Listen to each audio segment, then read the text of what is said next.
Why would you want to slow down? Why would you want to do that?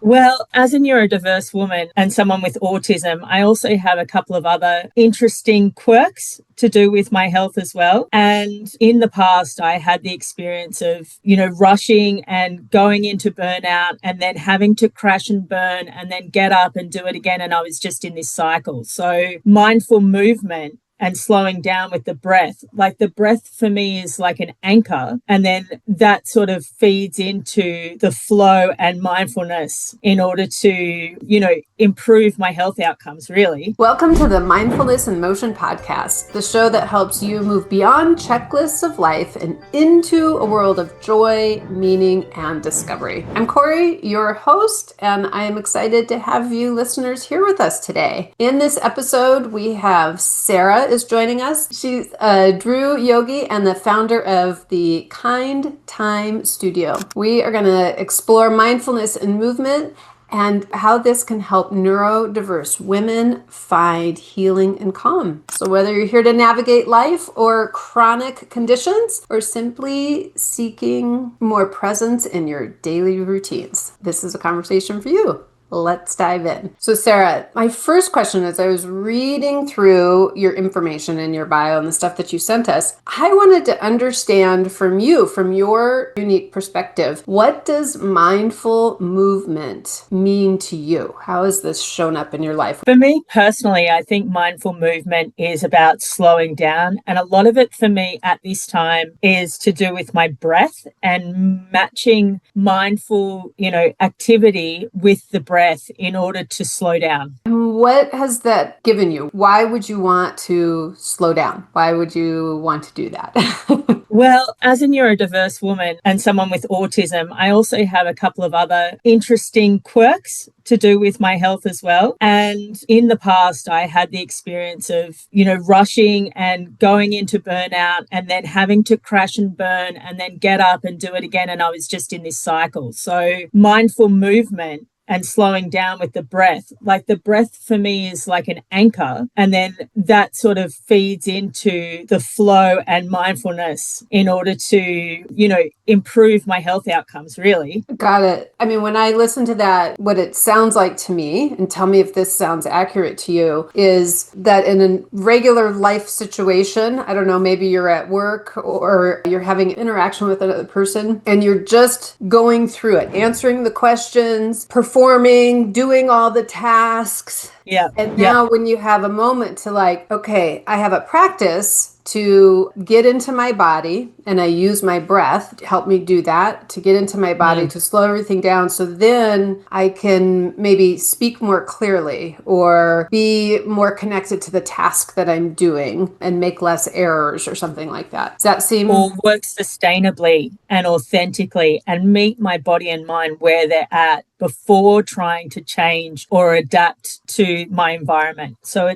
for me, it's about meeting myself authentically and then going from that place rather than looking at external things like at work and doing everything as quickly as possible and as efficiently as possible, but at the expense of my own health.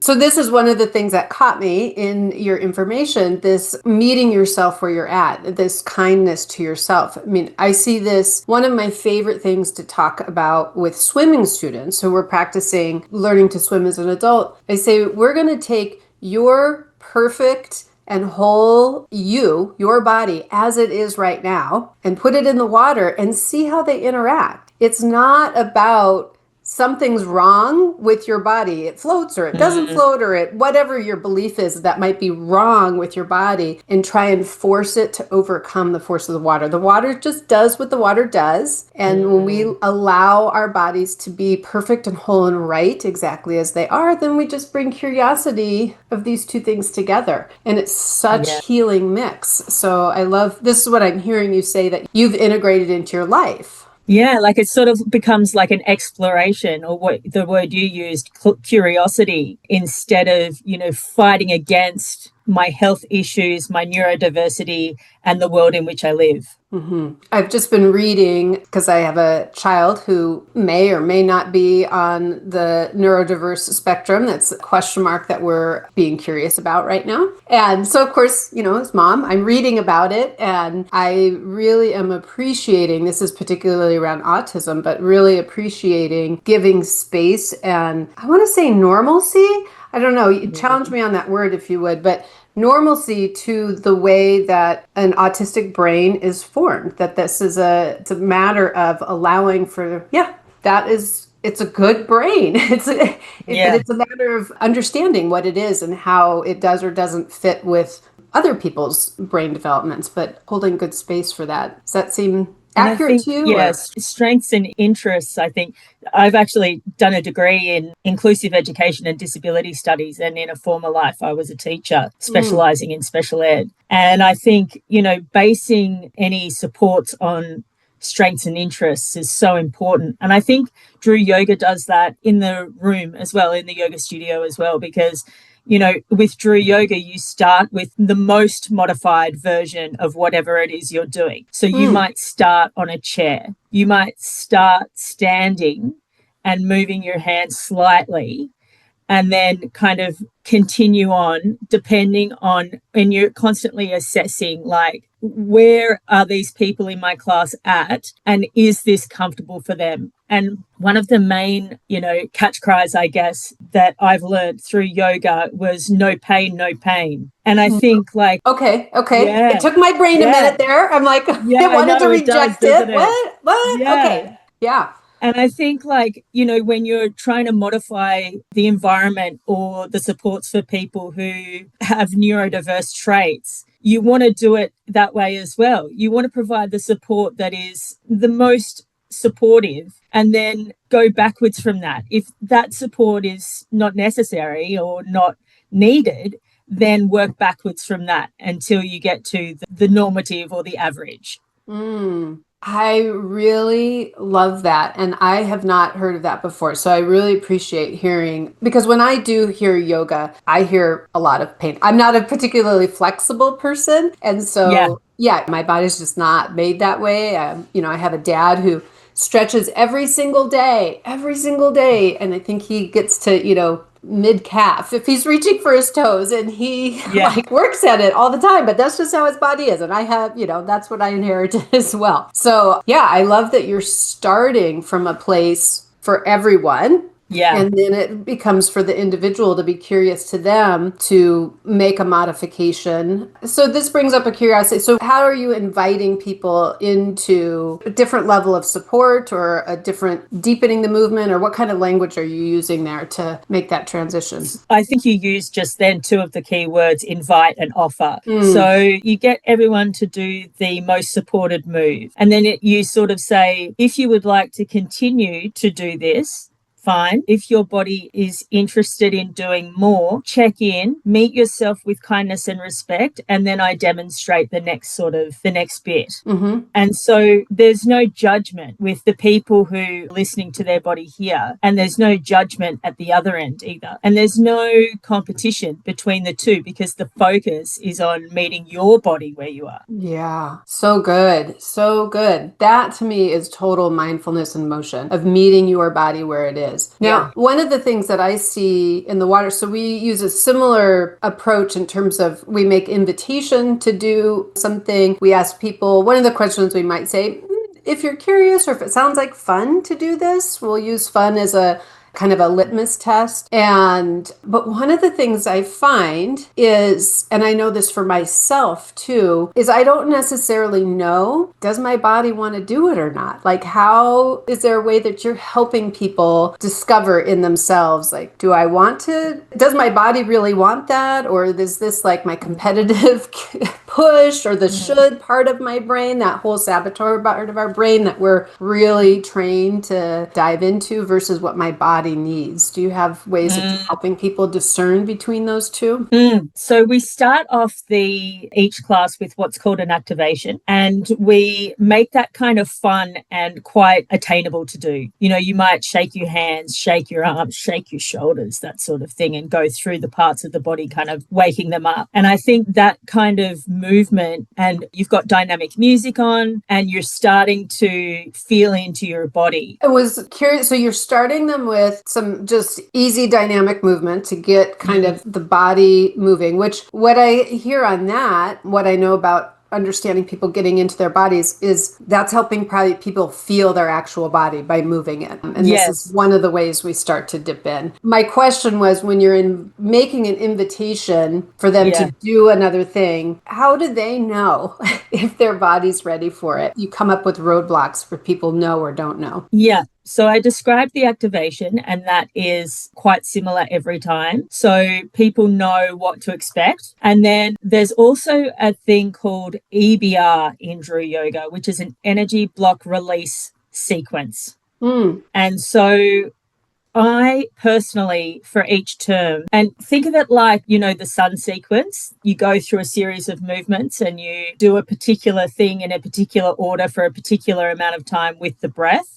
Okay. So with the EBRs, they're similar. They've got particular movements, particular breaths, particular times. And I think to be able to feel into the body, I choose one EBR for the term. So if the person's not sure, it's not like that's the only opportunity to find out. You know, they can just stand or they can continue. Or what I used to do when I was very, very unwell was I would just lie on the floor and I would have a think about it, and I would watch the other people in the class, and I knew that the following week there would be a similar set of movements for that term. So I could kind of assess without it becoming overwhelming or exclusionary. I would love to know if you can remember back when you were laying on the floor, if there was a particular or a couple particular sentences that you kept in your head to allow yourself to lay on the floor versus, I mean, I think certainly here in the US, and I'm sure it's true where you're at as well, the drive to perform and the judgment, the internal judgment around performing or not performing is really big. It's a really big one to overcome. So the fact that you had permission from your teacher, but you also had some sort of self-permission to really allow that space of laying on the floor to be able to listen to your body. Do you have a sense of what you used to create that permission for yourself? Yeah. So when yoga teacher first said no pain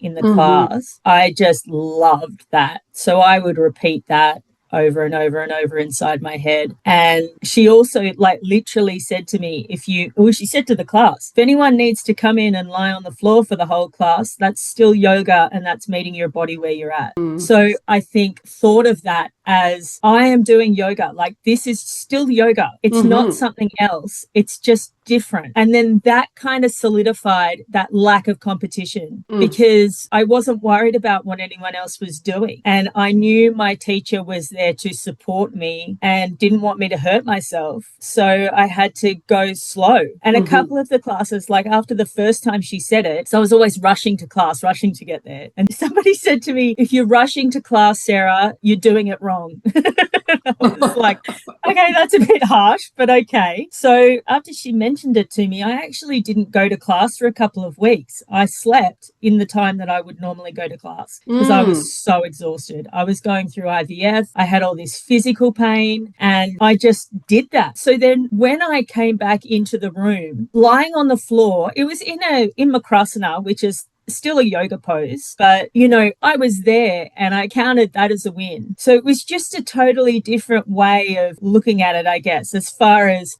being competent or performing. I still kind of counted myself in that basket. And you absolutely should have. And it's good that you did. I love that. This is a message that we'll say to people around calling themselves a swimmer. If anybody was to walk by that yoga room, they would have glanced at it and said, oh, look at those people doing yoga. They wouldn't would not have looked at, look at those people doing yoga and that one person taking a nap. Like they would have just like said, oh, there's a room full of people doing yoga, right? You are doing yoga. And same is true when people are in the water, and they might be walking to start with in the water or standing in the water, but people walking by would say, oh, look at those people swimming. They're swimmers. That mark of identifying, you don't have to have it all and be all the things, because the truth is, and I'm sure this is true with yoga and breathwork, all these things, you're never perfect or have learned all the things. There's still always more, but it's so helpful to allow yourself to identify as being a part of it, and what you're doing is the exact right step that you need to be doing right now, and to move into maybe there'll be another step, or maybe you'll need to take a nap, and that's okay. Yeah, well, I mean, even with tree pose these days, I mean, I've been doing yoga since I was 18. I'm 41 now, so I've been doing it for a fair while. But with the Dru Yoga, you can start with the lowest modification, which is putting your foot near your ankle. Then you can put it on your calf. Then you can put it on your thigh. I just don't do more than the ankle. I just don't. Like, I don't feel like I need to. I don't particularly want to. And I mean, it's totally fine. So like that modification, I probably won't ever get there. I'm not going to try. But I've really refined what I can do with my foot on my ankle, with my hands and stuff like that. And that's more my focus. And I think that's cool that you can be mindful in your movement, have like different parts of your body that you're kind of focusing on or isolating. And then you're meeting the rest that's in rest without judgment. Yeah, without judgment, so key. So again, in your bio and when you came to us, you said that you work with neurodiverse women to experiment and treat yourself with kindness and respect. And I've heard this in your talking and heard this. What happens, and I'm guessing that maybe there was a time that you, because you've been doing yoga since you were 18, that you didn't necessarily do it with kindness and respect. I might be wrong in that, but okay. Like the first, 5 or 10 years. Yeah. So there was a huge amount of time there. How did that impact your life? And how does that change of that kindness and respect? Tell us about the difference, sort of the before and after of having that or not having that in there as part of your practice. Yeah. So I think the kindness and respect we've touched on a lot, but previous to finding that Dru Yoga class, I was always rushing to the classes. I was always trying to do my personal best every time. And then I was always looking at everyone else in the room and going, oh, I can't put my leg on my thigh. Like, I'm not doing it properly. So I was like very competitive. I was very competitive in high school. I did a lot of competitive sport and stuff. And I thought that with yoga, I was not being that way anymore. I was like, oh, no, I'm still, I'm able to kind of put that to one side. But looking back, like before the Dru Yoga, and, I was just rushing and competing, and I would leave tired or I would fall asleep in the meditation. And then if I fell asleep in the meditation, I'd feel guilty. Yeah. So none of those things are the case anymore. But, and also, as a late teen, it's hard to not do that, especially if you've been in a public or a private school system that encourages competition. Yeah, we're very much trained around it. Yeah. And I didn't find that the yoga teachers, my previous yoga teachers were, intentionally encouraging that. But like I found a yoga teacher, the one before the Dru Yoga teacher that I found, and she was very experienced and she ended up retiring, which is why I didn't see her anymore. But she would always say, like, look at Sarah, everyone. She can do plow really well. Like, can everyone have a go at doing that well? So it wasn't negative, but it also wasn't encouraging me to focus on myself and the other people to not compete. And she was doing it from a place of kindness, but it just wasn't helpful. Yeah, that is a really good, I love that you brought that forward, because I see oftentimes in my industry as well, there are a lot of very kind teachers and their intentions are very good. And there's a lot of patient teachers and this sort of thing, but there's still, the focus is to look or be or act a particular way. That is really the focus and the goal versus the inquiry inside, right? Our question to students is, well, how did that feel? What did you notice? Right? Them to bring that inquiry into themselves. And oftentimes, they start with a judgment, and, we help kind of direct them and be gentle with that as well. And, if the judgment is useful and feels good to you, then perhaps we use it, right? Because we do need to have judgment and discernment in life. But if the judgment is just there to sort of beat you down and make you small, and then perhaps we could let that go and be curious about what we noticed and felt in our bodies to interact with it. So I'm hearing that same sort of thing for you, that helping direct people to internal curiosity versus that comparative curiosity, which inherently has a judgment. Yeah, and I think that if you have form, it's good to have form and alignment. That's fine in yoga. But if you don't have that foundation that you're talking about of inquiry, you can't work on your form and alignment. It has to come from someone external every time, because you don't know what you're feeling. You can't feel into the movement in order to modify. So good. That brings, what is the true foundation? Because again, when I think about yoga, true foundation is form, but what you're putting forward, similar to our swimming, is the true foundation is that internal inquiry, so that you can find the form of the physical movement. Yeah, nice. I'm curious, as you've kind of made this journey and you found the Dru Yoga, you've brought this mindfulness practice, this kindness and respect practice into your yoga practice. How did this change or impact other areas in your life? Perhaps your work or your relationships or your health. How did it make a difference in those arenas for you? Well, while I was teaching, I did bring it more into the classroom, and I did do sport yoga, like teaching yoga as part of sport. But I'd also do mindfulness practices after lunch. Like we'd do a bit of a meditation, and then we'd do some discussion about, whatever it might be, peace or gratitude or things like that. And then health-wise, it's been amazing. It's been gradual for sure. But yeah, like some of the really, when I first found Dru Yoga, I was getting stuck in chairs, even if they had hands, if they had arms, and I couldn't get out, and I'd have to get my husband to get me out of the chair. To now where I'm teaching yoga classes, like that is a huge turnaround. Interesting. So I'm curious if, because as you say with the health, it was a slow journey of changing your health. And it makes me think back to you talking about your journey with this yoga of starting out in the room and then needing to start out at home by napping in that time and then laying on the floor. And then, so also a slow journey. Did that slow journey help you embrace or change your relationship with the slow journey of your health change? I think a lot of people say about me that I'm very patient, but I always felt that my patience was a necessity because I had to adapt to the body and, environment that I had. Whereas now I think I am moving towards internal patience as well. And the yoga's definitely helped with that, definitely. And even just, doing some meditation and sitting there without doing something guided. Like I'm fine with doing guided meditation for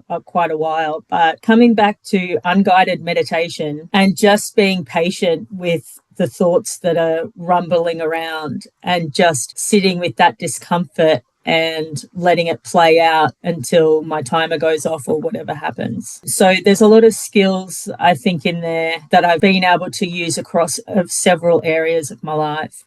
Yeah. It's interesting that you bring up the patience. That's something that I've heard over time too about me being a patient teacher. And one of the things I have said to students is I've said, I don't feel like I'm being patient, because I feel like being patient is that there's an expectation that something is different than what it is. So I have to calmly restraining myself from that expectation. But the truth is, I don't have an expectation of their timeline. And I'm not like wishing or hoping that they were doing it differently. I really am grounded in they're doing it exactly right for themselves right now. Like, we just need to be right now in this presence, and then it doesn't require patience. It just requires being. Yes. Yeah. And that's such a yoga thing as well. You know, the present moment. They love talking about the present moment in yoga, but it is so good. Like, and the other aspect is like putting down the phone occasionally and, you know, just being present to your environment so you can make observations like you're making in a work context. Right. Yeah. As we started this conversation of being in